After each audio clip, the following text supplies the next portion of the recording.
ನನ್ನ ಹೆಸರು ಅರ್ಜುನ್. ನಾನು 4ನೇ ತರಗತಿ ಓದುತ್ತಿದ್ದೇನೆ. ನನ್ನ ಶಾಲೆ ಹೆಸರು ಎಸ್. ನಾನು ಮಾಡುತ್ತಿರುವ ಪ್ರಯೋಗದ ಹೆಸರು ಬೆಂಕಿ ಉರಿಯಲು ಆಕ್ಸಿಜನ್ ಅವಶ್ಯಕತೆ.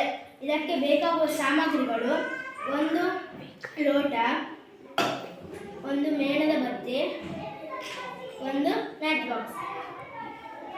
ಮೊದಲು ಈ ಮೇಣದ ಬತ್ತಿಯನ್ನು ಮ್ಯಾಚ್ ಬಾಕ್ಸ್ ಅನ್ನು ಕರೆದು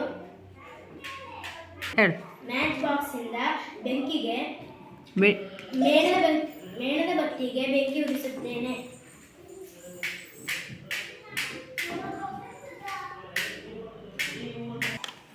ನಾನು ಈಗ ಲೋಟವನ್ನು ಬೋಲನ್ನು ಹಾಕುತ್ತೇನೆ.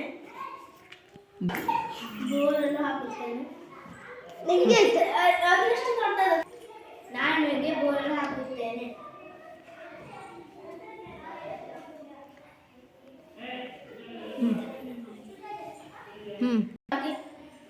ಇದು ನಿಧಾನವಾಗಿ ಬೆಂಕಿ ಆರಿತು.